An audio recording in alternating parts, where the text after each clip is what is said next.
In this video, I'll show you how I went from this screen capture of a security camera video to this 3D printed object.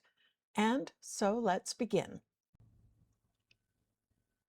All right, the first step is I did a screen capture from one of the videos from my sister's security camera.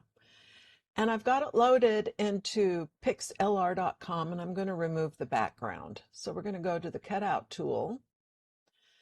We're going to select remove, and I'm going to do an AI cutout.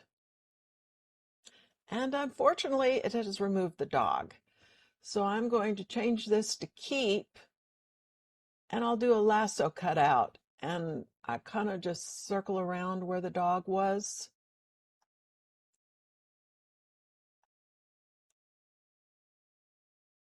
And let's do a remove background.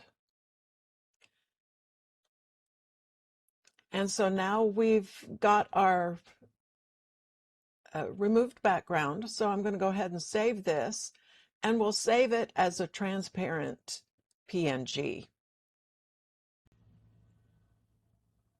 All right, next we are in the Maker Lab portion of Maker World, and we're going to do image to 3D model. And then we will click and drag the image that we just did where we removed the background, and we will generate. And this was the STL that was created in Maker Lab. For the most part, it turned out pretty good, but there are some funny things going on, like the arm here. And so I'm going to use Fusion 360 to try and fix this. Okay, now I've got Fusion 360 open. I'm going to come to the Mesh tab. We're going to come to Create, and we are going to insert that STL file that we got from Maker Lab. So I'm going to select from my computer, and this is the STL file. I'm going to make sure it's centered, and I'm going to move it to the ground and click OK. Now it's these extra pieces here that we're going to want to remove, and we're going to want to contour around the arm so the arm looks a little more decent. So we're going to come up to Modify. We're going to do a direct edit, select our body, and click OK. Now the selection we're going to do is freeform. And so we're going to just, well, we'll start with the paint, and we're going to make the brush size fairly small so that we just remove the areas that we don't want. And now I'm going to hit the delete key on my keyboard. And so that's removed those, and it's left a hole in there, but we will finish that, or we will fix that later. Now let's work on the other side. And I'm going to hit the delete key. Okay, and then up here also, hit the delete key. Okay, and to contour the arm, I'm going to change from the paint to the freeform.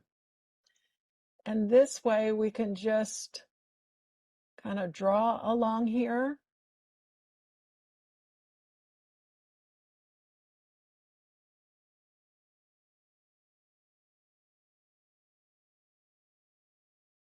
Now you'll notice that we've got quite a few holes. So I'm going to come up here to bodies.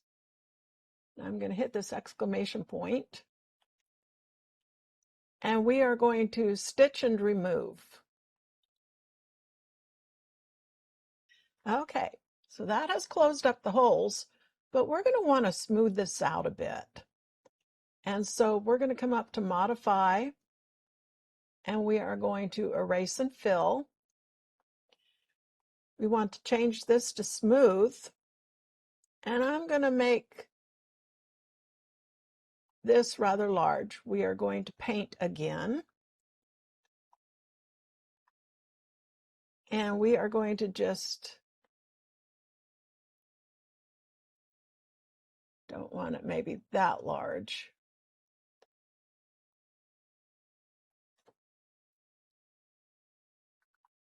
We're going to just do a single click over all the areas that have been filled, and then we'll click OK.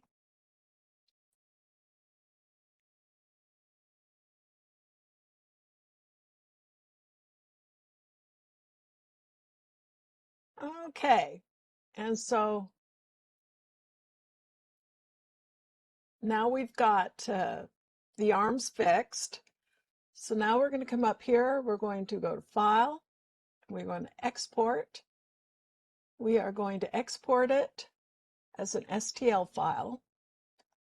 And we're going to just export it to our Downloads folder.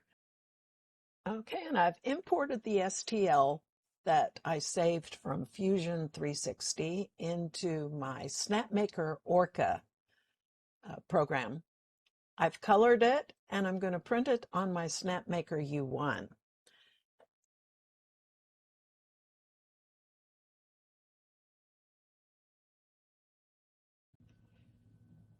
Okay, in order to make this sign, I'm going to right-click, and I am going to add a primitive, and I'm going to add a cube. I want to change it to my dark gray color, so I'm going to type 2 on my keyboard. I'm going to come up here and I'm going to change the scale of it. I'm going to unclick Uniform Scale, and I'm going to make this the size that I want. Okay, next I am going to right-click on the cube, and I'm going to add a part, and I'm going to add some text.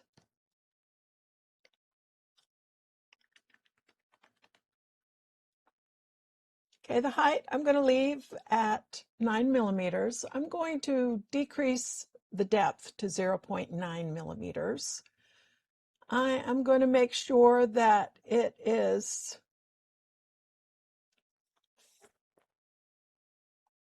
centered. I am going to set the boldness, increase the boldness maybe to about 500 or so. From the surface, I'm going to push it down about minus 0.2 or so. And the rotation, I want to do 180 degrees. And I am going to use the surface. And I'm going to make sure I'm in object view over here so that I can select the text, and I want its color to be number 1. So I'm going to press 1 on the keyboard. Now I'm also going to add a cylinder. And so I'm going to once again click on my cube. I'm going to right click. I'm going to add a part, and it's going to be a cylinder. And I am going to set the scale. Once again, I'm going to uncheck Uniform Scale, and I'm going to set this to 3.8 by 3.8 by 60.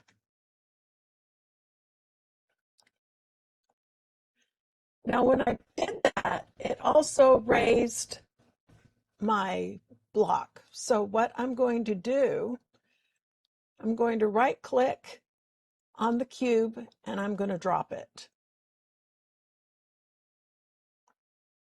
So I'm just going to select the whole thing. Going to select the generic, and I'm going to move it. So once again, just cylinder, and I want to put it about in the middle of the block here. So I'm going to select move, and this conveniently gives us a center line. Let's select directly from the top.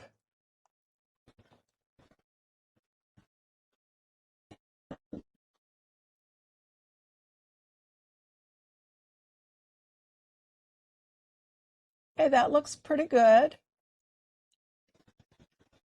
Make sure it's out from the front or the bottom. I'm going to select the text, and I'm going to position it.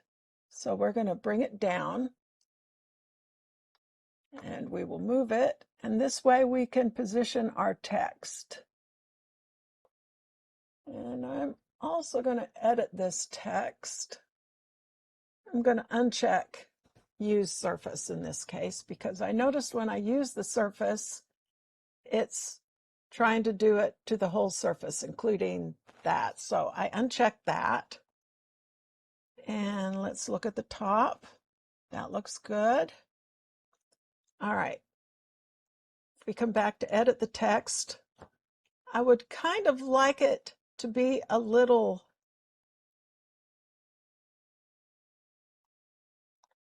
deeper in. And so let's edit this again. And let's see, we'll position it maybe. Oops, I'm looking at the wrong one. So if I edit this text,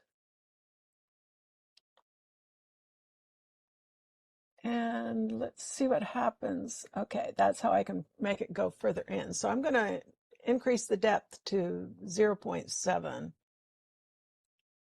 And that way we've got our sign made, and that's how we make our sign. Now, in order to add the sign to our platform, I've also added a negative piece here that is a little bit wider. This one I've set to 4.5 by 4.5. And I've sunk it in where I'm going to want the sign to be. And I'm making sure that negative part does not go all the way through because I don't want to poke a hole into this. And so that way when we slice this plate, it will leave a hole there. For right now, I'm going to get rid of this because we can't sign anymore. Now, I'm going to be printing this on my Snapmaker U1. And I've got 5 filament colors, and yet the Snapmaker only has 4 tool heads. So we're going to add some pauses in order to change out the filament.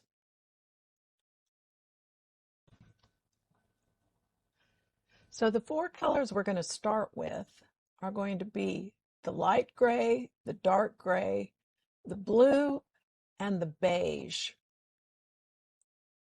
And so the logical place to swap will be once we finished printing this light gray, we can swap for the black in order to do the skirt.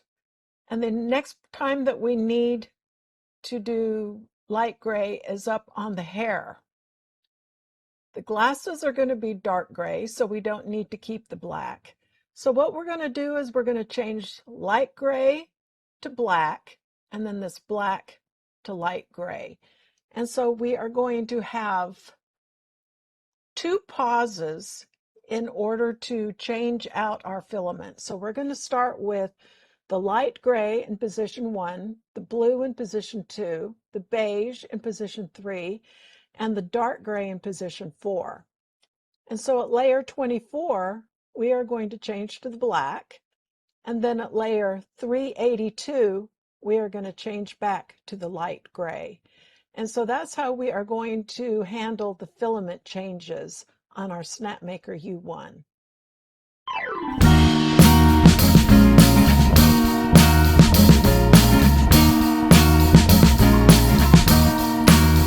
I am waiting for a bus at the end of the night, under street lamp, bent face flamed by the light. I'm going away,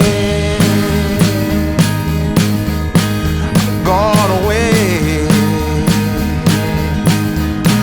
I'm gone away. And the sun